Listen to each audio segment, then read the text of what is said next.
Oi, meninos, boa noite. A imagem da minha câmera está uma porcaria por um motivo bem simples, que eu estou aqui numa meia-luz, no meio da roça,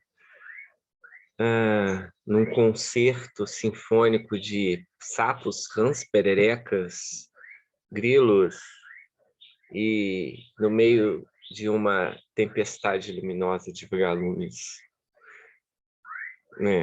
Cada dia que passa eu estou ficando mais velho e, com isso, mais apaixonado pela vida no campo. Isso é um sintoma. Bom, hoje nós vamos falar de dependência química, na verdade. Essa aula só vai para o ar na terça-feira, daqui a alguns dias. Eu estou gravando essa aula especificamente para o curso de psicopatologia. Existe uma aula parecida, mas muito maior do curso de psicofarmaco, que vocês também vão assistir. Mas muitas coisas são congruentes, vão ser repetidas, isso é uma coisa boa, porque vocês podem tentar assimilar isso, né, através de duas formas, né, no mesmo script, mas com duas formas diferentes de apresentação. Bom, eu acho que é uma aula muito boa para a gente trabalhar, né, logo depois de falar de transtorno de personalidade, inclusive porque na minha residência, né, no laboratório do professor Mário Sérgio Ribeiro, que é um psiquiatra, professor da Universidade em Juiz de Fora, né, exatamente estudava a correlação entre transtornos de personalidade e dependência química. Estão muito correlacionados, né? Porque, basicamente, né, a dependência química, ela começa, diria assim, de uma forma geral, né, como um processo de automedicação, entre aspas, né, processo de uso funcional.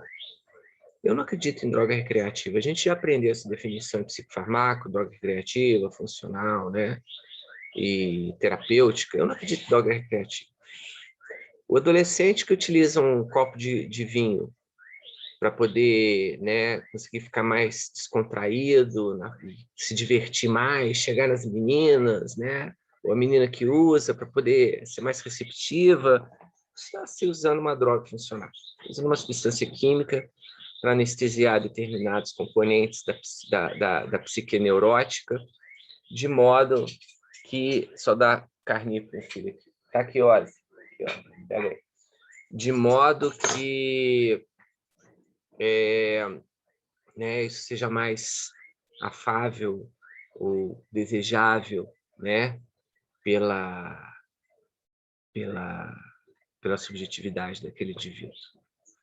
Então, não existe droga terapêutica, não existe droga recreativa. Talvez os alucinógenos, a psilocibina, santo daime, né? Porque são substâncias que não vão modular a sua afetividade, né? Elas vão te dar experiências perceptuais. Porque isso é uma grande característica das drogas psicoativas. Elas modulam a sua afetividade, modulam a sua motivação, modulam a sua relação com o mundo.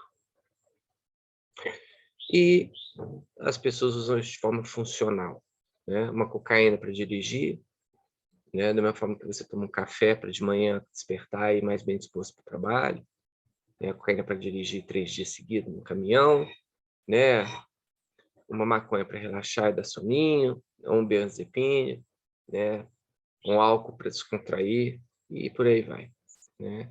Aqui a gente vai falar basicamente da fenomenologia dessa relação do homem com a droga, que modula a relação deste homem com o mundo, né? Por isso, nos transtornos de personalidade, entre aspas, esses transtornos, né, que muitas vezes mostram dimensões egodistônicas com o mundo, né, apesar da caracterologia ser egocintônica, a relação é egodistônica, a droga geralmente ajuda você ou a melhorar essa relação ou a aliviar, anestesiar os efeitos deletérios desta má relação.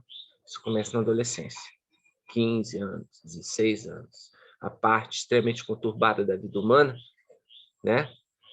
Onde principalmente o eu social está se consolidando, onde as drogas começam a exercer um grande papel funcional.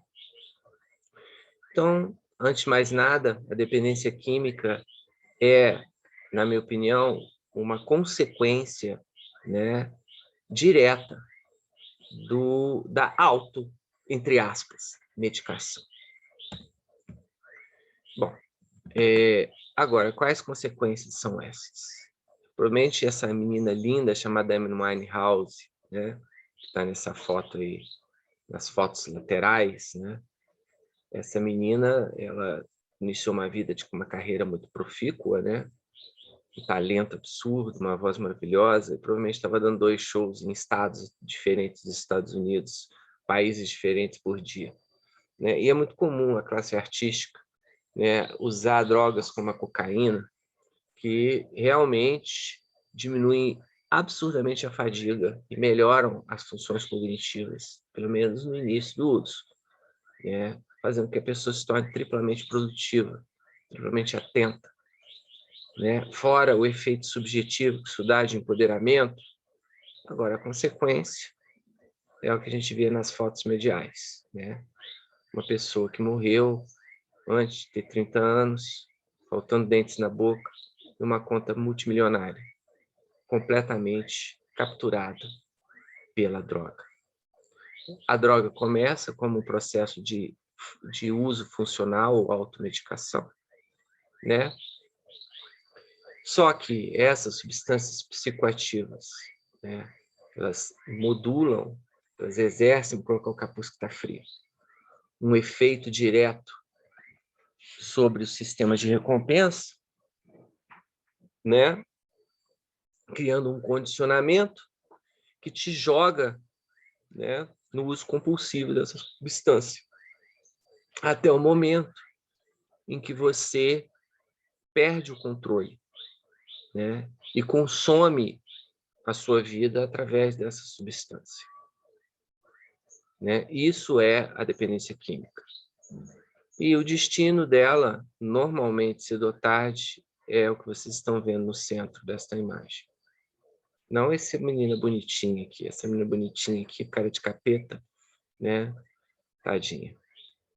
É que ganhou esse futuro na vida adulta. Bom, então a gente já pode intuir que define dependência química do ponto de vista fenomenológico, que praticamente essa aula é toda de fenomenologia, é uma síndrome do uso de uma substância psicoativa com prejuízo multidimensional na vida do indivíduo, a qual substância se torna a primeira prioridade no comportamento individual. Então, a pessoa, de alguma forma, né, ela vai colocar o consumo, a relação dela com a droga, como prioritária, a despeito, né, de outras dimensões da vida.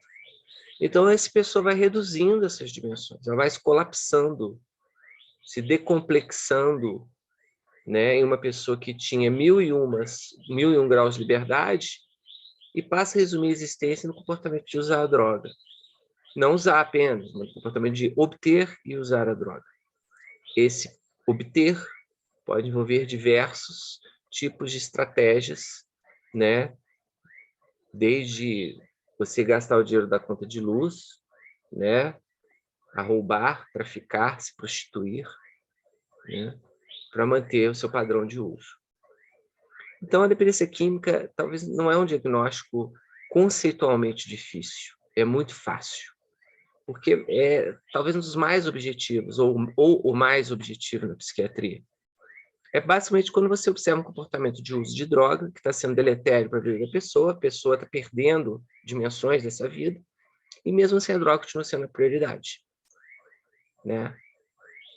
Agora, na prática pode ser difícil você identificar isso, porque isso se tem nuances, ou seja, mais uma vez, é dimensional, é muito sutil, desenvolvendo um nuance que vai, né, da Amy Winehouse, né, que deixa de comer, deixa de dormir, deixa de transar, deixa de fazer tudo para usar crack e cocaína.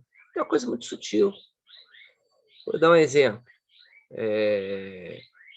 Você tem um amigo que chega para um de vocês e fala assim, ó, fulano, ganhei aqui na Booking um prêmio, né, uma diária para um fim de semana para 2 casais na Serra de Itaipava, num lugar maravilhoso, olha só.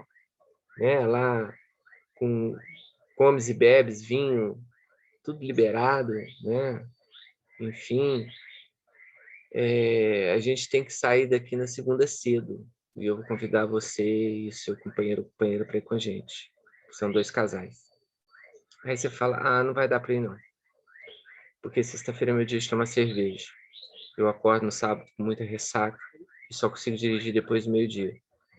Então, para mim, não vai rolar aí.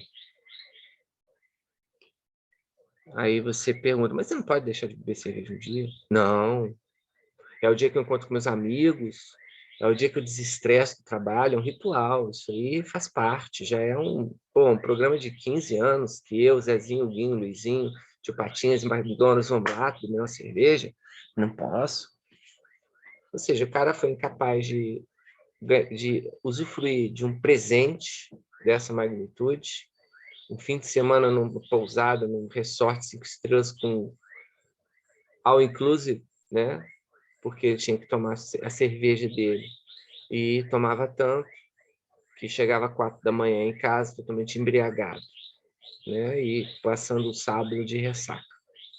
Então, você pode notar uma pessoa aí com dependência química. Um outro exemplo, o camarada que usa cocaína uma vez por mês, né? Mas aquele dia é religioso, nada tira ele do uso da cocaína. E aí você observa, conhecendo melhor essa pessoa, que ela já vai mobilizando todo o resto do mês em função desse dia que ele vai usar. Ele vai planejando o dia do uso, vai vivendo em função do culto do dia que vai chegar e vai, através de uma verdadeira contagem regressiva, começando a desenvolver uma fissura progressiva e vai lá e no dia usa. A mãe morreu, foda-se, ele vai lá usar. Ou ele vai ficar extremamente irritado, vai quebrar metade da casa ou algo parecido. Vai no velório da mãe muito contrariado e acabou de colocar a véia no buraco, chispa com 24 horas de atraso e vai para o uso. Uma vez por mês. Que dependência química é essa?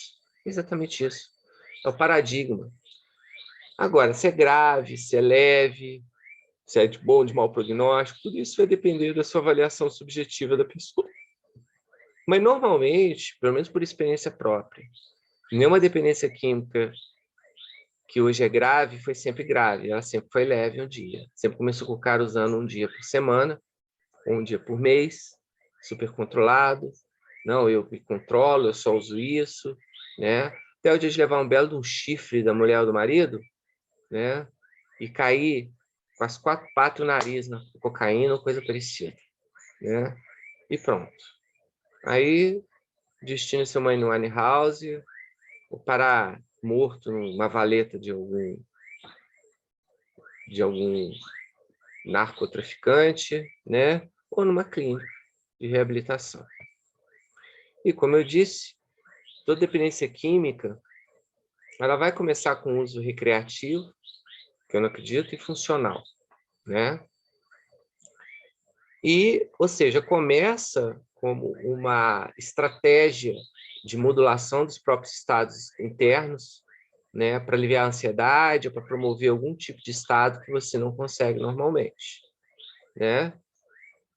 E geralmente um sintoma, então, das suas próprias neuroses. E às vezes cai para o uso abusivo, né? Quando você começa ao quê? O que é o uso abusivo? Quando você começa a usar impulsivamente. Quando você não decide mais, vou usar ou não vou usar. Quando a coisa começa a cair, né, num uso aonde você não raciocina e faz. O que é o impulso? Né? Eu não lembro se a gente definiu isso nas primeiras aulas, mas o impulso é um tipo de comportamento à margem do poder decisório da mente, da racionalidade humana. É algo que está aquém da decisão. É uma atividade comportamental normalmente reativa ou emergente no afã das disposições emocionais. O que é uma decisão? Uma decisão é um comportamento baseado num julgamento econômico e geralmente multidimensional, né? Tanto que tem decisões que levam meses para serem tomadas, né? Onde você julga o custo-benefício em cada dimensão em que aquilo se encaixa. No início, você até pode usar a cocaína ou o álcool através de um julgamento de custo-benefício. Isso me dá ressaca, né?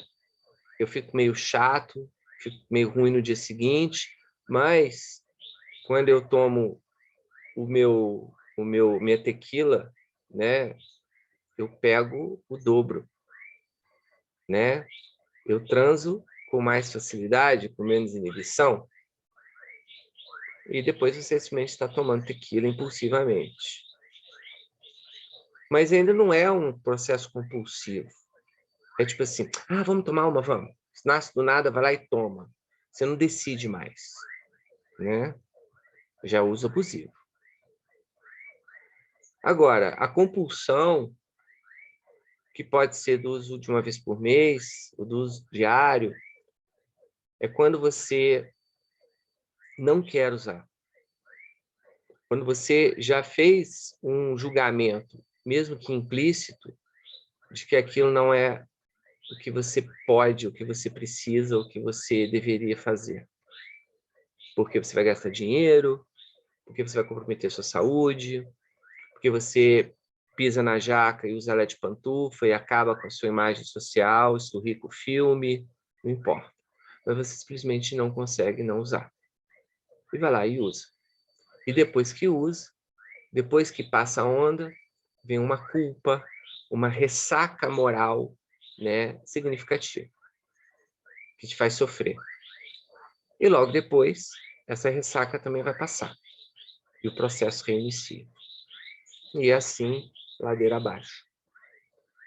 Mas quando a gente fala de dependência química, né, isso aqui é isso aqui é um diálogo meu com um paciente, né, que falou que estava passando por uma fase muito perigosa, a fase de achar que pode, se usar, eu vou ter o controle. Aí eu falei, então foca, mas ele está escrevendo compulsivamente, né? Achar que vai ter o controle, que posso ficar só na cerveja artesanal e no baseado, sem cair na cachaça, na cocaína e no resto do universo, né? Falei, pois é, aí vem o risco dessa ilusão de controle. Aí ele fala, mas eu sei que isso é uma ilusão. Aí eu falei, você não tem estabilidade emocional na vida para suportar o uso, porque era um rapaz jovem, de 20 e poucos anos, 22, 23 anos, muito imaturo, né? Uma pessoa que realmente não tinha conseguido construir, não terminar o ensino médio, né? Cheio de prejuízos, né? Mas eu falo, quando amadurecer, quando você aprender a controlar mais os impulsos, né? Modular suas compulsões, quem sabe? Aí ele fala, e eu faço o que com essa vontade de estar estrangulando? E esse rapaz estava 2 anos sem usar nada, né? E esse é o grande problema da redução de danos também, né? A gente usar isso, eleger isso como a estratégia, que eu sou completamente contrário, né? Porque redução de danos é para quem pode, é para quem quer.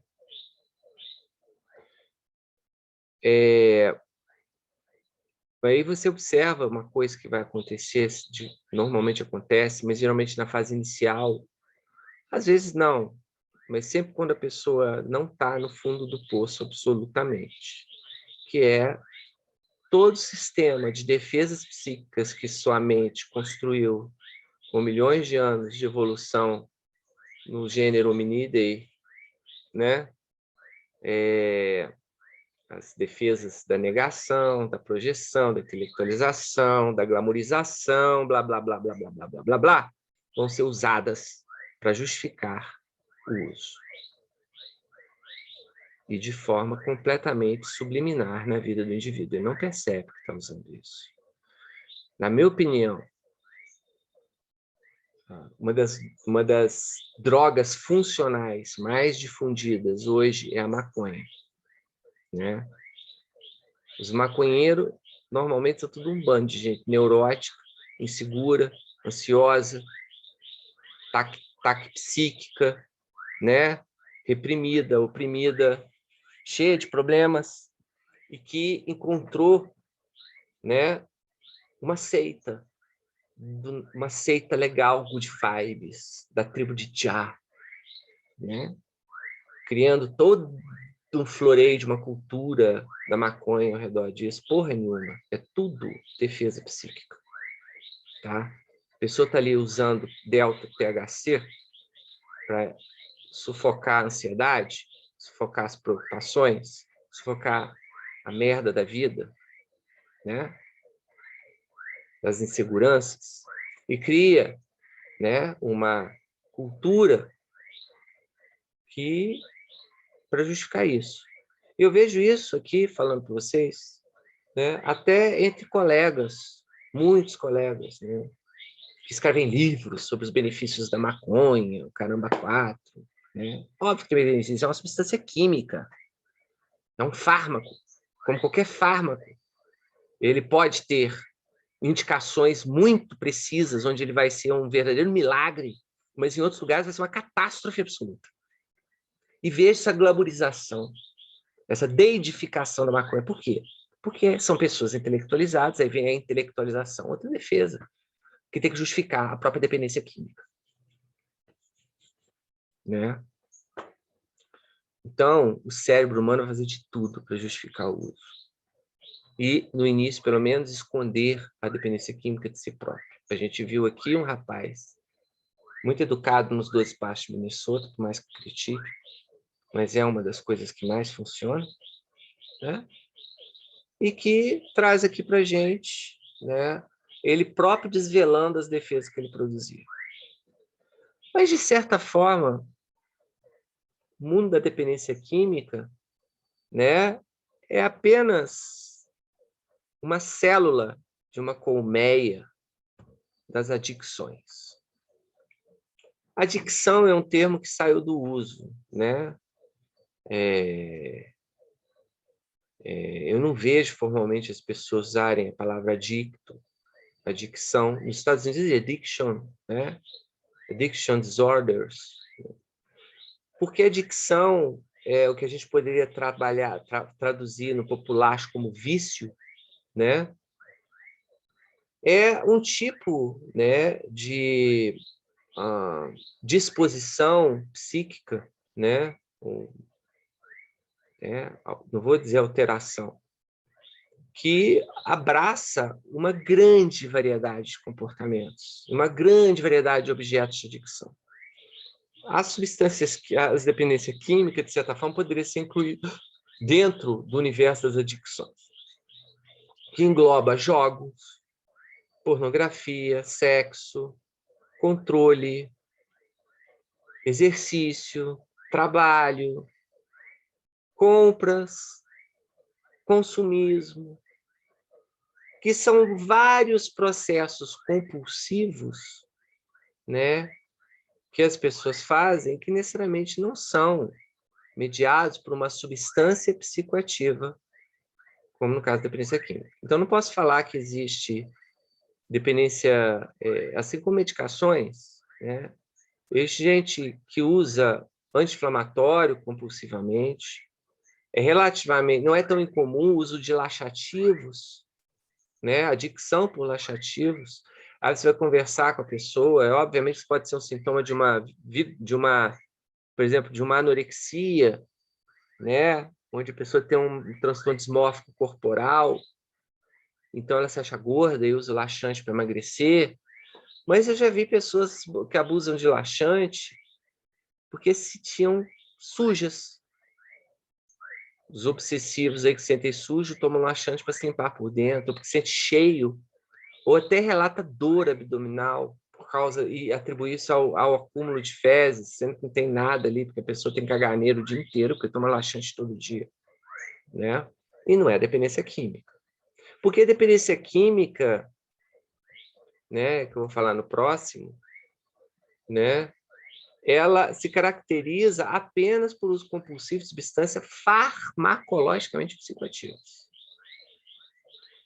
Ou seja, substâncias que modulam diretamente, né, os seus estados afetivos, principalmente o seu sistema de prazer e desprazer, que a gente vai ver logo na frente, né? Então, a dependência química, ela é específica para substâncias psicoativas. Agora, o que leva, porque o máximo que eu vou trazer aqui para vocês, né? Agora, antigamente, né, nos meados do século passado, a dependência química ainda, né, ainda era meio frenológica, ela recebia uma herança moral, né, do vagabundo, do vadio, né, do alcoólatra, daquela pessoa moralmente desqualificada, né, pelo abuso de substâncias. Então, até o meados da década de 70, se atribuíam, assim, como uma etiologia, uma causa da dependência química relacionada aos próprios comportamentos individuais, ao caráter, né, à personalidade. Mas a gente já descobriu que isso é multifatorial. Diria que num peso, 60% do que pesa para definir a existência do dependente químico são genes. Porque, de fato, do ponto de vista da expressão, né, da subjetividade, da expressão do comportamento, da expressão da personalidade, o cara está usando a cocaína porque a vida é um tédio, né? Porque a vida não tem graça, porque o mundo é cinza, porque, sabe, tudo é insípido, tudo é sem gosto. E isso vai gerando um quadro depressivo neurastênico, até suicida. Aí o cara descobre na cocaína, caraca, o mundo ganhou vida, ganhou graça, ganhou cor. E o que esse cara tem é um defeito na expressão dos receptores D2 do cérebro dele, causada por um pool de 4 ou 5 genes. O que produz o núcleo accumbens, que é uma estrutura relacionada ao prazer, né, a recompensa, hipoativável. E a cocaína é um tiro de dopamina que você dá. Então, você ativa aqueles receptores meia boca, né? Então, ou seja, você junta a fome com a vontade de comer. O cara aprende que aquilo vai dar prazer para ele, começa como uma droga funcional para ele melhorar a vida e acaba na dependência química pelos processos de condicionamento, né, pavloviano que a droga produz. Antes mesmo da adaptação farmacológica, eu não vou falar aqui. Vocês vão ver isso na aula de psicofarmacologia, né? O ambiente, obviamente, principalmente ambientes estressantes, né? Drogas sedativas como álcool, maconha, benzepínicos, né? Produz, né, um impulso para isso. Porque não importa a personalidade, se você pode ser o personagem mais foda do mundo, mas se você ganha R$1.500 para trabalhar numa loja de departamentos, né, sendo esculachado o dia inteiro por cliente, por patrão, sendo obrigado a fazer venda casada de seguro, garantia estendida, né, e cada venda casada que você não consegue fazer é um esculacho que você ganha, é uma humilhação que você leva no lombo, né, criminosa, como muitas lojas de departamento produzem, criminosamente, né? Quando isso acontece, cara, só tomando aquela cervejinha gelada para desestressar, né? E quando a compulsão começa a ser forte, vai para a cachaça. E aí vira o quê? O pária moral da sociedade, né? Eu sou um cara que tem desculpado muito o indivíduo, mas não desresponsabilizado. Né?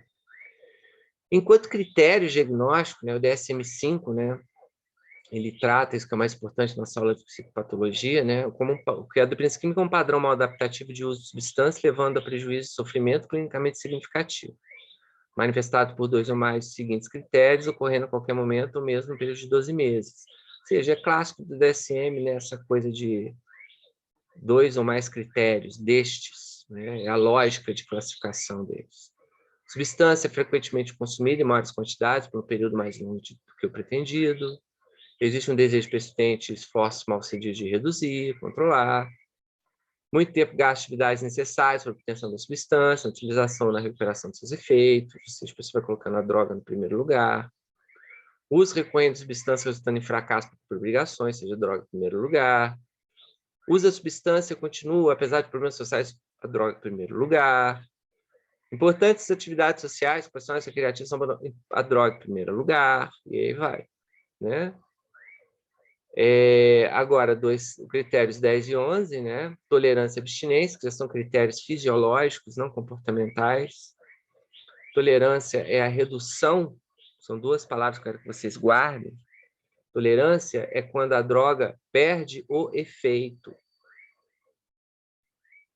A potência dela de causar, né, a modulação afetiva, subjetiva, diminui. O álcool é o exemplo mais claro e comum de nós. Né? Eu, por problemas de saúde, literalmente parei de beber por 6 meses. E um dia eu fui com um amigo tomar uma... E eu bebi assim, beber uma garrafa de vinho tá ótimo. 3, 4 caipirinha, show de bola. E fui para comer uma pizza com um amigo que não via há muito tempo, tudo. Aí eu, vou tomar uma caipirinha, né? Cara, cheguei na metade da caipirinha, eu já tava grogue, tava igual um caranguejo andando de lado. Porque eu estava tolerante antes ao álcool. E é uma tolerância que todos nós temos, mas é uma tolerância farmacocinética. O fígado, se vocês estudaram lá, né, na farmacologia, é ele que metaboliza as toxinas. E quando você usa recorrentemente uma mesma substância, né, o fígado modula a expressão gênica das enzimas metabolizantes do cromo, aumentando extremamente a eficiência, né? Então, você bebe e não vai ter efeito. E você bebe mais e não tem efeito. Ao ponto de você beber 1 litro de cachaça e não ficar alcoolizado.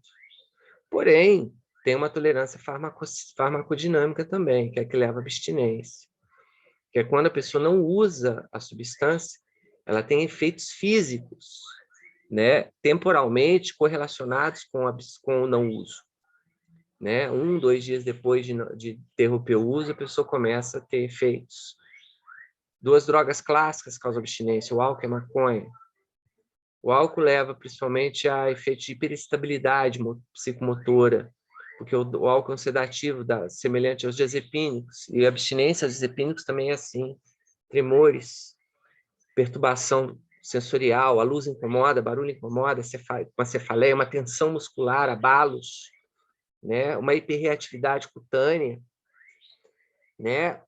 Uma ansiedade exacerbada, né? Com a produção descontrolada de pensamentos, evoluindo para quadros dependentes da intensidade de crises convulsivas, arritmias cardíacas, até mesmo infarto, né? Picos hipertensivos, superestimulação do sistema simpático, né? Levando a esses fenômenos. Né? Maconha, geralmente, a abstinência dela é marcada por insônia, por hiporexia, redução substancial do apetite, e uma irritabilidade, e uma ansiedade leve, mas principalmente uma irritabilidade, um humor levemente depressivo, uma disforia muito grande, que pode durar 8 semanas, já li artigos. 8 semanas pode durar a abstinência da maconha. Né? Aí a pessoa usa. Normalmente a abstinência, pouca gente resiste e usa para inibi-la. Né? Agora, nós, no Brasil, não usamos o DSM. O DSM é o que a gente mais usa em pesquisa, mas na prática clínica, até mesmo por questões de políticas e normatizações, né? A gente usa a CID, né? A Classificação Internacional de Doenças, que ainda bem até março, está na 10ª edição, em março entra em vigor a 11ª. Eu nem olhei para a cara dela, que eu estou com medo, porque eu vou ter que redecorar tudo isso, ter que aprender tudo. Eu estou puto da vida, mas tudo bem.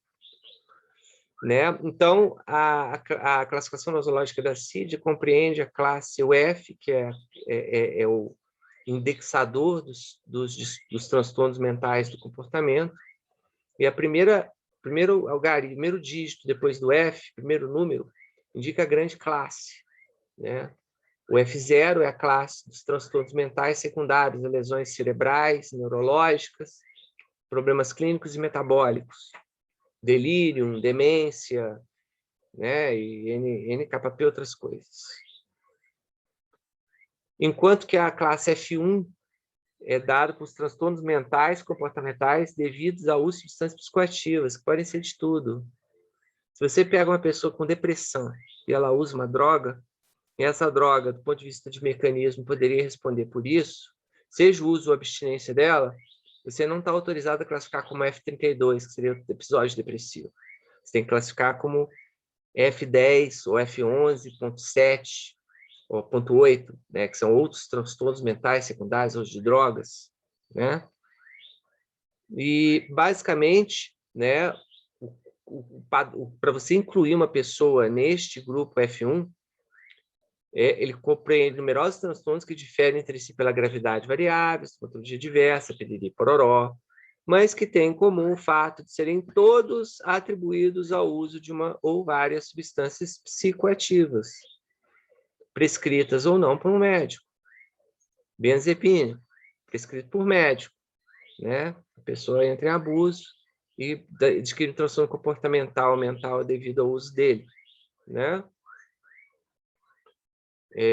O terceiro caractere do código, né, descreve, identifica a substância implicada, ou seja, que seria o F é o primeiro, o 1 é o segundo, o terceiro descreve a substância, e o quarto caracteriza, pode ser aplicado, ou seja, o quarto é algo que caracteriza que tipo de problema você tem com a substância. E ele pode ser generalizado para todos. Ou seja, ele é mais genérico que a dependência química do DSM, porque ele classifica qualquer problema por uma questão hierárquica, se tem relação com o uso de uma substância psicoativa, de várias formas, até intoxicação aguda, né? Por exemplo, o cara usou uma única vez chá de cogumelo, chá de trombeta, que é mais, e abriu um surto. Você não pode classificar ele como esquizofrênico. Ele tem um quadro psicótico tardio relacionado ao uso de alucinógenos, né? Que nem é, de fato, uma substância clássica para produzir dependência química, né? Porque os alucinógenos, eles vão te dar experiências subjetivas, mas eles não vão modular a sua afetividade, a sua disposição para o mundo, né? As suas emoções. Eles te dão experiências perceptuais. Agora, se alguém tem uma experiência modulatória, que acontece com LSD, você pode ter um problema de dependência química por LSD. Vocês já perceberam que a dependência química, eu nem falei disso, mas ela, quando a gente fala química, não é porque ela não é uma dependência que está diretamente intricada à química do cérebro, mas uma dependência relacionada, né, ao uso compulsivo da substância. Mas tudo bem. Então, os transtornos mentais, comportamentais relacionados ao uso de SPA, no CID, são 8 classes de transtornos. O F10, que é álcool, F11, que é opioides, opioides são drogas por princípio de abuso, como heroína, mas também podem ser fármacos analgésicos, como a morfina, como a codeína, a hidrocodona, do Dr. House, que era dependente dela, né? F12, transtornos mentais, depois uso de canabinoides, né? Haxixe, maconha, qualquer canabinoide. F13, depois uso de sedativos hipnóticos, o diazepam, os benzodiazepínicos, os barbitúricos, né? F14, transtornos mentais e de comportamento, é o uso de cocaína. 15, estimulantes, anfetaminas, ritalina, incluindo cafeína. Você fala cafeína? Gente, eu tinha um paciente que cheirava cafeína, ele comprava da indústria química cafeína anidra, cafeína pura, 100%. Colocava uma carreira de cocaína e uma de cafeína, né? Numa dessas, ele foi parar com fibrilação ventricular. Esse cara já teve 4 paradas cardíacas. Foi parar morto 4 vezes no pronto-socorro. E está vivo com 40 e poucos anos, andando e usando para caralho. F16, transtornos do uso de alucinógenos, né? 17, o tabaco, nosso velho amigo. 18, solventes voláteis, é o thinner, é a cola de sapateiro, né? O loló. E 19, quando é múltiplas drogas ou outras que não foram classificadas aqui. E cada uma dessas drogas, né, o quarto dígito, é o dígito que mostra o tipo de problema que você tem com aquela droga. O 0, F10.0, é intoxicação aguda. É um estado do consumo da substância que produziu alterações mentais e comportamentais, né? Que é a coisa comum, 100% da sociedade humana tem ou teve um F10, um F alguma coisa, ponto 0, né? Não significa o efeito, assim, o cara bodou, porque bebeu, caiu, desmaiou, abraçou a privada. Não, o simples efeito de mudar o seu comportamento. Isso é considerado intoxicação aguda, né?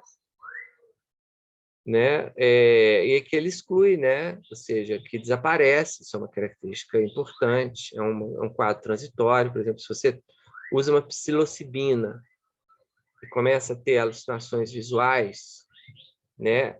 Para se considerar intoxicação aguda, isso tem que passar. Se não passar, já virou outra coisa. Ponto 1, uso nocivo para a saúde. Eu não sei se tem muita diferença de intoxicação aguda para uso nocivo, porque para mim qualquer substância química que te intoxique, né, é um uso nocivo. Mas tudo bem, isso aqui é para mostrar no 1 quando se torna um padrão recorrente de comportamento. O que também não sei se já não é uma dependência química, porque uma vez a pessoa sabe que aquilo é nocivo e continua usando, ela já colocou a saúde dela em segundo plano, é a droga em primeiro. Então, esse uso nocivo, eu não vejo muito sentido nessa classe. Não sei se na CID-11 sumiu, né? Vamos ver. Eu um dia ainda vou pegar lá para abrir assim, ó, para ver o que tem dentro.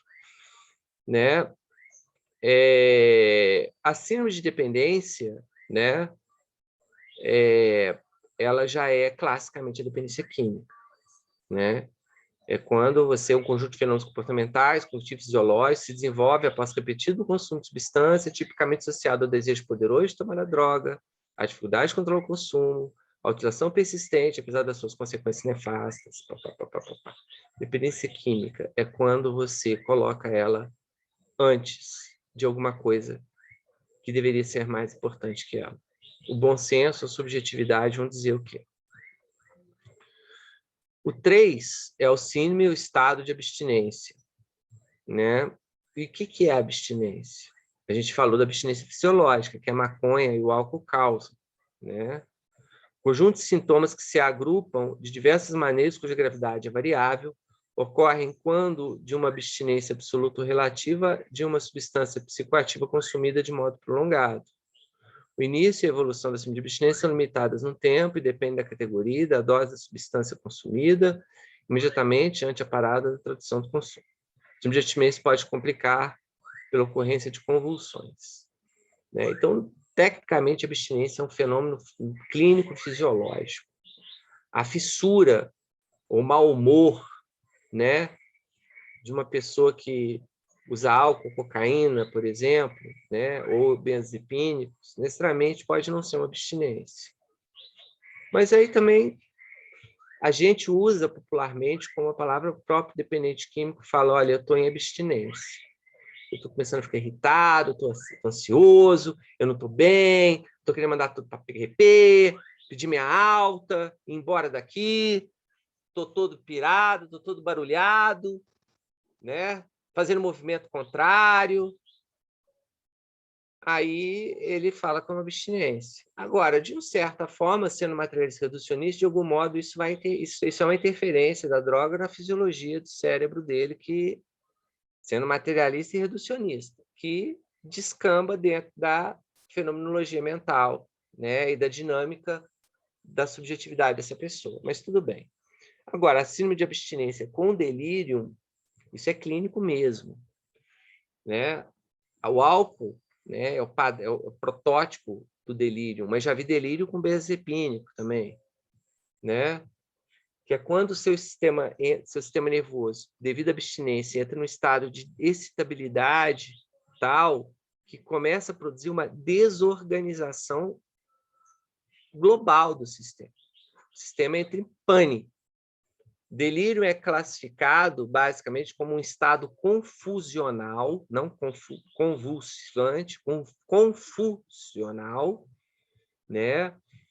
Marcado por desorientação e por uma hipoprosexia maciça. A pessoa não consegue fixar a atenção. E, com isso, uma desorganização absoluta da cognição dela. Né? Ela não fala, ela é com creu, o comportamento fica louco. Né? Você vê que a pessoa está literalmente fora do ar. Né? Você tenta falar com ela, você não consegue focar o olhar nela. É diferente do esquizofrênico, com bipolar em crise. Eles falam com você, eles olham para você. Existe ali uma ordem, né, neurológica, que no delírio não existe, é uma ruptura de ordem neurológica. Já vi um paciente com delírio, né, sair do leito, arrancar a sonda Foley, né, que a sonda Foley é uma sonda que tem na uretra. Um homem tem 30 centímetros de uretra. A sonda Foley, dentro da bexiga, ela abre um balão para fixar ela.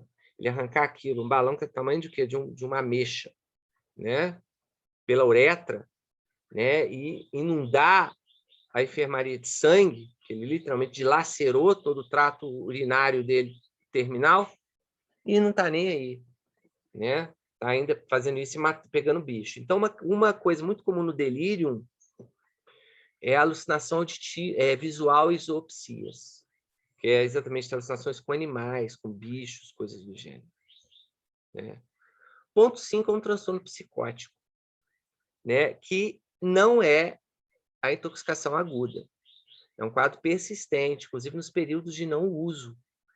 Né? Uma grande, assim, o ciúme patológico que você tem na psicose alcoólica é uma coisa bem comum, né, da psicose alcoólica. E é uma coisa violenta, a pessoa fica com uma paranoia danada. Né? E dos transtornos psicóticos causados por álcool são uma das grandes causas de crimes domésticos. Né? Uma vez eu fui resgatar um paciente, na verdade, fui resgatar todo mundo.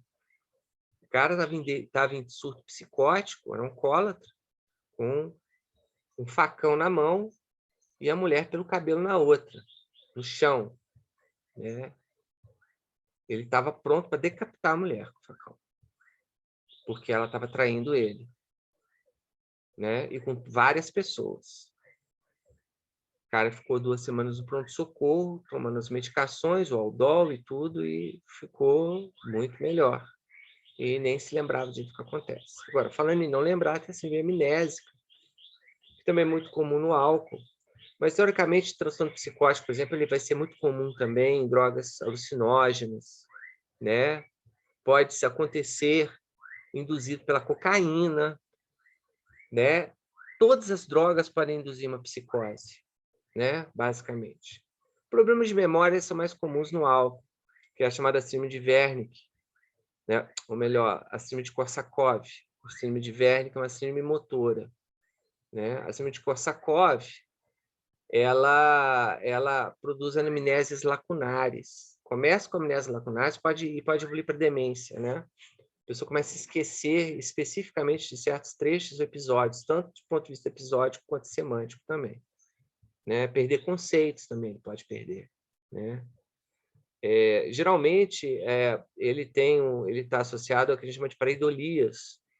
O paciente começa a introduzir fantasias para preencher essas lacunas. Não sei se a gente assim, não sabe se é um processo voluntário ou inconsciente, né? Mas você está conversando com a pessoa, muitas vezes ela não perde, ela não tem interrupção do discurso, quando você pede para ela contar, por exemplo, sobre o trabalho dela. Só que onde ela tem a amnésia lacunar, ela coloca uma coisa, às vezes não muito nada a ver. Né? E vai conversando, aí você vai notando, pô, tem umas coisas esquisitas aí. Né? E, por fim, o ponto 7, que é o transtorno psicótico residual ou de instalação tardia. Que é quando você tem um esquizofrênico químico. Né? A pessoa se desorganiza, demencia, né? Pode perpetuar em processos delirantes, alucinatórios, psicóticos, como com a realidade. Também a maioria das drogas pode causar esse tipo de problema, né? E não é incomum. Grande parte das esquizofrenias deveriam ser classificadas pela rigor da CID como um transtorno psicótico residual por uso de substância psicoativa. Bom, nem sei se é mais fenomenologia, mas está fenomenologia aí. E da onde vem necessariamente a questão do uso da droga?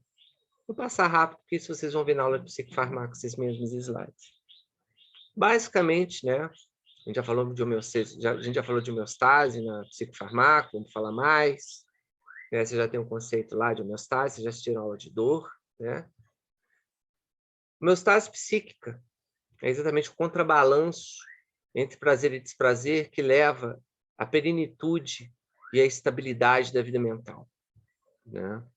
Então, existe uma homeostase que é mantida, que é sustentada por dois processos, por dois eixos alostáticos, o do prazer e o do desprazer. Né? Então, a homeostase psíquica vem do balanço dos apetites, entre os apetites e as aversões. A todo momento, essas duas dimensões vão colocando a gente no eixo. O desprazer, sim, coloca a gente no eixo. As aversões, os problemas, as dores, as raivas, as mágoas, as ansiedades são vitais para a gente manter o eixo. Né? O que acontece é que muitas pessoas têm uma dificuldade no desenvolvimento dessa homeostase mental. Aliás, isso pode ser até mesmo uma forma paradigmática de você definir sofrimento mental. É a ruptura dessa homeostase, como a febre, é a ruptura da homeostase, da termorregulação, desenvolvida por uma infecção bacteriana, por exemplo. E existem drogas estimulantes que amplificam a resposta ao prazer, né? Que é basicamente reconhecida como orgasmo, que é o protótipo do prazer, a satisfação, a aceitação, o empoderamento, né? A descoberta, a premiação, são situações da vida, né, que nos levam ao prazer, né? E que drogas estimulantes potencializam ou produzem de forma artefactual. A cocaína pode te dar uma onda de prazer, né, que não tem absolutamente nenhum correlato, né, causal, do ponto de vista da vida psíquica. Mas ela também pode potencializar uma resposta prazerosa. Você é um roqueiro, né? Depois que você faz seu solo de guitarra, a plateia entra em delírio e você ali cheio de cocaína na tampa, porra, você tem ali 74 orgasmos com naquele ambiente. Experiências, assim, quase psicodélicas. Né?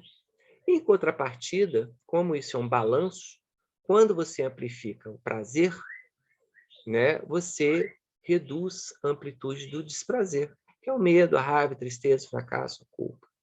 Então, de uma forma indireta, uma droga estimulante também vai reduzir as suas respostas desprazerosas. Né? Por exemplo, a nicotina, a cocaína, a anfetamina, êxtase, o MD, né? São drogas estimulantes que potencializam a sua vivência do prazer.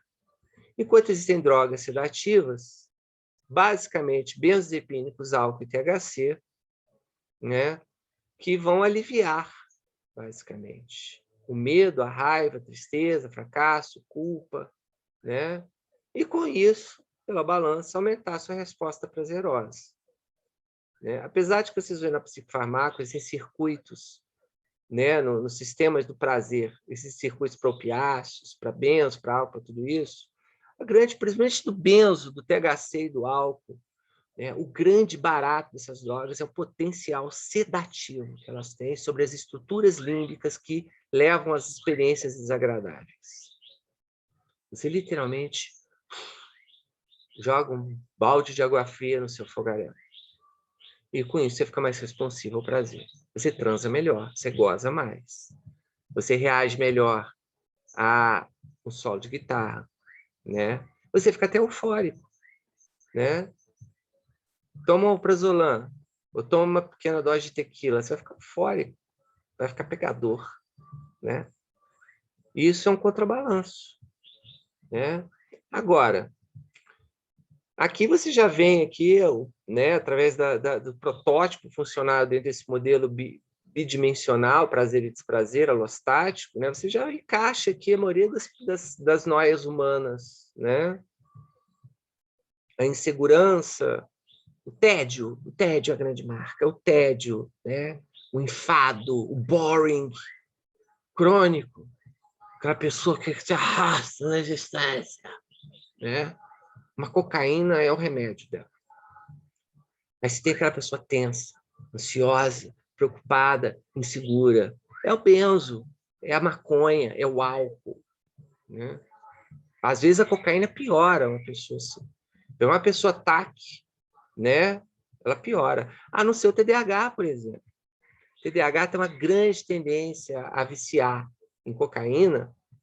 Eu posso dizer que grande parte das pessoas viciadas tem TDAH, né? Porque ele melhora a função cognitiva, melhora a atenção, né? E melhora, te empodera, te dá uma sensibilidade maior, então ele te dá uma sensação de prazer subjetivo.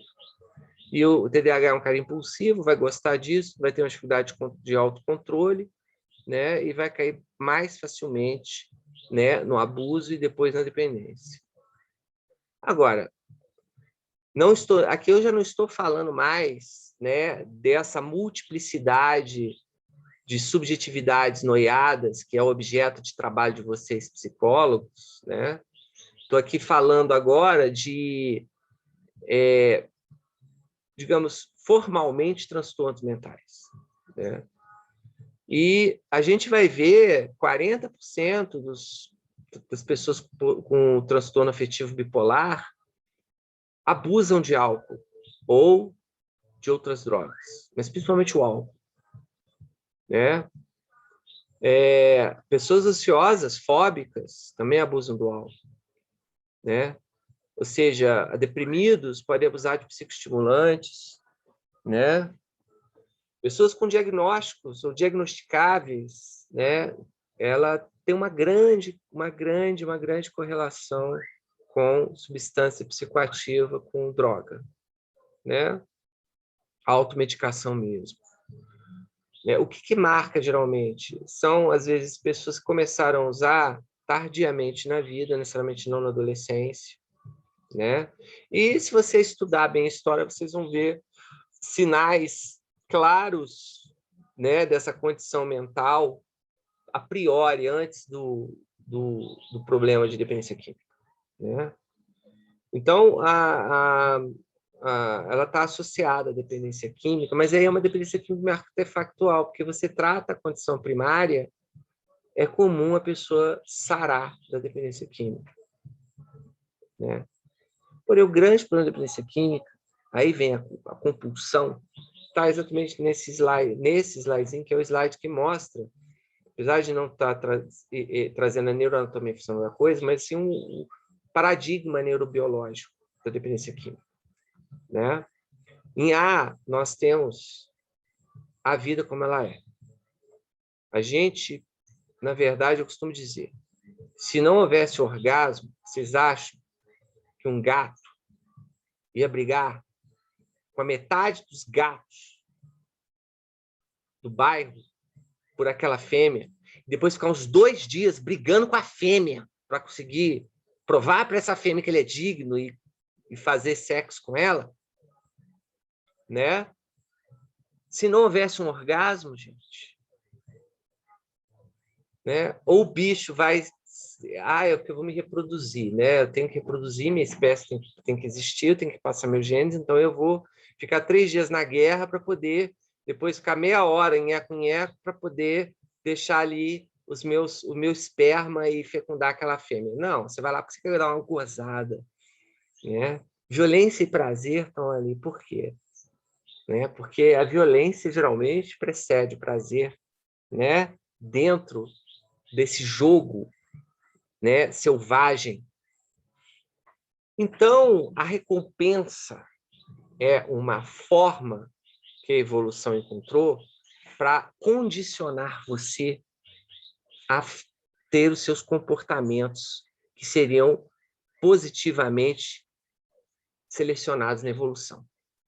Se alimentar, beber água. Se você não tivesse sede, né? E a partir da sede você bebesse e sentisse uma onda de prazer absurda quando bebesse água, para que você ia beber água? Né? Comida, mesma coisa. E na sociedade humana, onde nós somos seres simbólicos, né?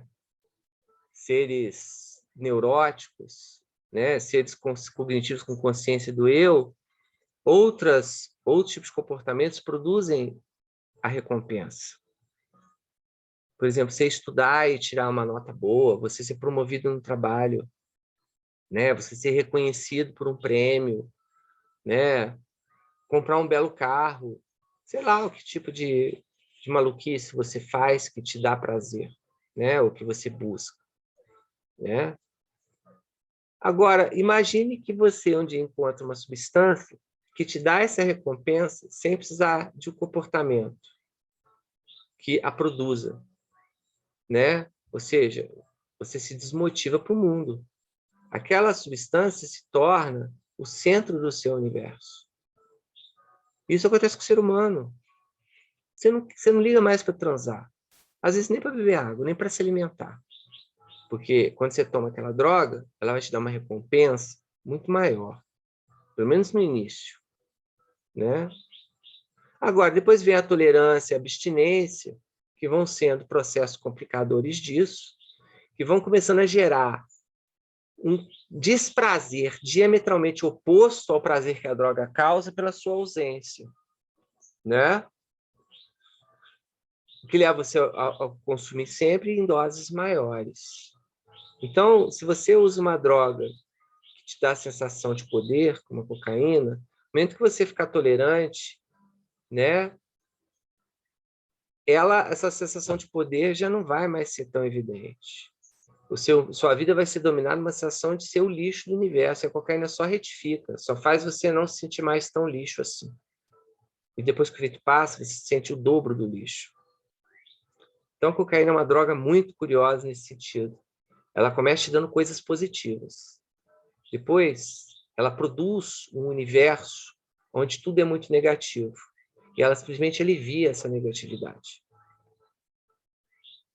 O opiáceo também faz isso, né? Agora, isso é um condicionamento clássico. Da mesma forma que a vida te condicionou a fazer coisas como beber água, se bem que isso é mais endorgânico, isso é instintivo, né? Isso é inato.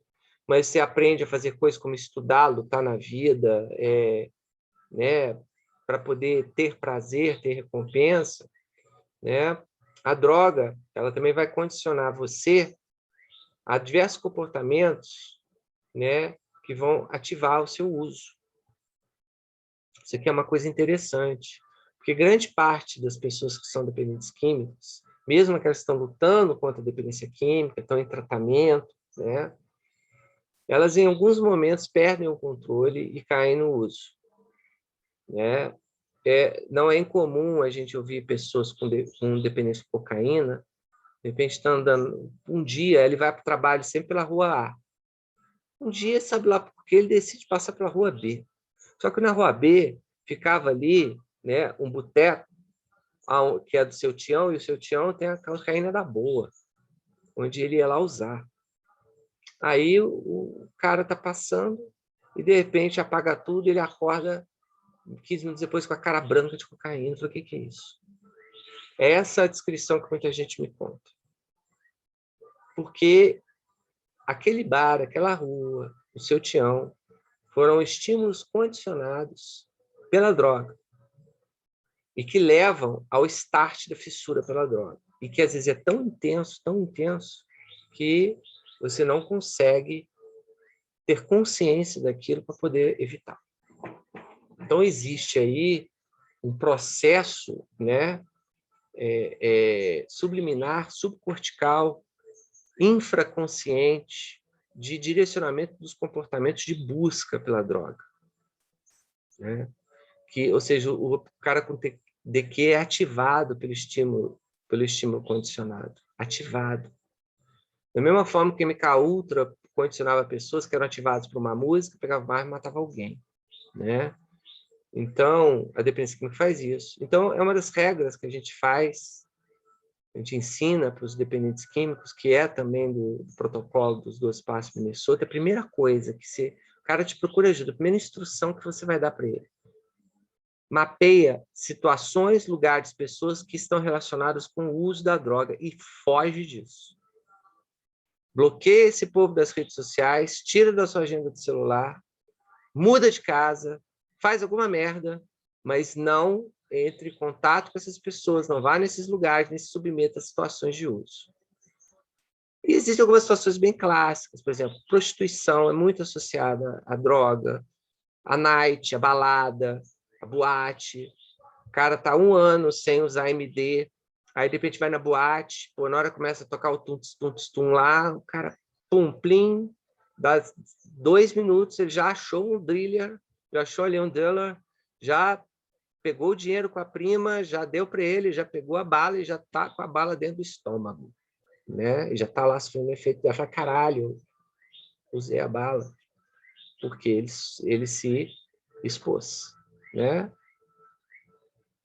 E esse mesmo condicionamento, né, que leva uma pessoa a usar, também pode ser essa lógica usada no passo contrário. Mas como eu falei para vocês, né, eu já recomendei para pacientes mudarem de cidade. E essa mudança realmente reduziu substancialmente o uso da droga. Não só porque você afasta a pessoa dos estímulos condicionados, como também porque você enriquece a vida dessa pessoa. É o paradigma da Ratolândia. Isso aqui é um experimento muito interessante, mas vale fenomenologicamente ser explicado, né, que mostra, de alguma forma, a natureza da dependência química. É um experimento feito, primeira vez, na primeira década desse século, né, onde os caras simplesmente imaginaram, vamos pegar 2 ambientes. Vamos pegar um ambiente simples, que é uma caixinha onde só tem a maravilha, comida e água. E vamos pegar um outro ambiente muito maior, muito mais rico, diversificado, cheio de brinquedinhos para os ratinhos, rodinhas, túnelzinhos, casinhas, né, bonequinhos, tudo, luzinhas, né? Porque o rato é um bicho muito curioso. O rato é um animal assim extremamente, sabe, ligado. Né? Então ele gosta de explorar, ele gosta de se mexer, ele gosta de, sabe, de se meter onde não é chamado. Eu já trabalhei com rato, eu sei como é que eles funcionam. São uma figura. Né? E aí a gente coloca ratos viciados em cocaína na caixa A e na caixa B. E oferece cocaína para os dois. Os ratos da caixa B consomem monstruosamente menos cocaína que os ratos da caixa A, a ponto de haver extinção do comportamento de dependência química. Do ponto de vista fenomenológico, isso mostra para a gente que uma riqueza de opções, mudanças de padrões, a riqueza ambiental, a riqueza de vida, a riqueza que a gente extrapola para o homem filosófico, intelectual, né, moral, ela produz graus de liberdade, potência de vida, e a droga perde seu sentido. Ela meio que se dissolve, mesmo ainda existindo aquele condicionamento, ele perde a importância. A gente vê neurobiologicamente um aumento da neuroplasticidade nesses ambientes enriquecidos, né, em relação aos ratinhos que estão na caixa pobre, que é a nossa vitinha, no sistema fordista de produção e consumo, de rotinas, de procedimentos operacionais padronizados, onde você repete aquilo todo dia, todo dia, todo dia, reexpõe-se ao mesmo estresse todo dia, vive o tédio de todo dia. Isso é um prato cheio para a droga, que é basicamente a vida do homem civilizado, moderno, no padrão ocidental, né? De uma rotina, o mesmo caminho para o trabalho todo dia, a mesma mesa, as mesmas pessoas, né? O empobrecimento da subjetividade, onde você é amputado do teatro, você é amputado da arte, você é amputado do cinema, do livro, né? Você é amputado da cultura, né? Você é amputado da relação com os amigos, você é amputado da relação conjugal, marital, né? A vida, o trabalho vai te tirando, né? A falta de grana vai te amputando, te amputando, te amputando, te empobrecendo, te colapsando a um ponto em que você experimenta a cocaína e encontra ali o que te resta. Né? Isso aqui é um artigo, né, da reversão, da extinção do comportamento de adicção no ambiente abrevido, Solinas, e, né, da França, adoro a França. Né? Publicado no PNAS, uma revista de alto impacto mundial, em ciências básicas, a terceira ou quarta mais importante do mundo, né, em 2008. Um brinde à vida. Termino vocês falando. Porque aí eu termino a minha fala, um brinde à vida. O problema nunca foi a droga. Né? A droga ela existe desde sempre. A relação do homem com a droga ela é anterior à própria humanidade. Né? Há milhões de anos, os animais se relacionam com substâncias psicoativas. Você vai numa tribo indígena, onde o índio tem contato com todo tipo de droga que vocês puderem imaginar. Um cardápio da grossura de uma bíblia. Vai desde de maconha, cocaína, álcool, até a meleca do sapo, o cocô do macaco, tudo. E não existe dependência química numa tribo. Né? Aí você abre a porta do inferno, né? Pandemônio, quando chega nessa tribo com a nossa civilização maravilhosa, nossos espelhinhos, os smartphones e o caramba 4, traz essa tribo para a vida ocidental e 50% da tribo fica dependente químico. E essa tribo vai sofrer 8 vezes mais suicídio do que a população em geral. Eu sou um grande demonizador do modo ocidental de vida, produção e consumo e moral judaico-cristão e lógica meritocrática. E essa é a verdadeira causa da dependência química. Como também é a verdadeira causa das epidemias de problemas psiquiátricos, epidemias psiquiátricas, né? E a explosão de uso de antidepressivos e coisas em geral, ansiolíticos que modulam o estresse, são drogas só mais elegantes que a cocaína, que a maconha, porque não tem tanto efeito colateral. Mas é tudo o mesmo fenômeno. É um fenômeno da distopia da natureza humana em relação ao seu modo de vida atual. É isso que é a dependência, que é a causa da dependência química. Sem sombra de dúvidas para mim. Mas é óbvio que Ronald Reagan, né, presidente dos Estados Unidos, né, empapuçado pelo rabo adentro de grana, né, dos financiadores de campanha, que são as indústrias, cujos lobistas infestam o Congresso americano, né? Óbvio que ele vai declarar guerra a Pablo Escobar. Óbvio que ele vai declarar guerra a um pó branco. Ao invés de problematizar e assumir o porquê a juventude americana, né, se degradava com aquele pó branco. Então, a guerra às drogas foi a eleição de um grande bode expiatório, né, que um sistema político, econômico corrupto, né, aberrante, que escraviza o ser humano, porque para mim salário mínimo é pior do que escravidão, só não tem tronco, mas tem coisas similares, né? Para você poder construir uma retórica que mantenha tudo isso quietinho, silêncio, não fala nisso não, deixa para lá, não toca nesse assunto. Vamos focar na cocaína, no mal que ela faz. Então o problema não é a droga. E nem o homem que usa droga. O problema é a relação desse homem com o mundo que ele elegeu para si. Por isso, brindar a vida é o que eu posso pedir a vocês. Né? Com álcool. Qual o problema? Né? Ele existe entre nós há milhões de anos. E, da forma certa, pode ser agradável e até funcional. Mas, cada um com seu limite, né? Tem muita gente que não pode usar o álcool. Então, usa refrigerante. Até a gente descobrir formas de transformar a vida e o mundo onde todos nós possamos brindar com um belo Sevevglicô, né? Boa noite para vocês. Estou com sono, mas adoro falar sobre isso, né? Então tá bom. Tchau.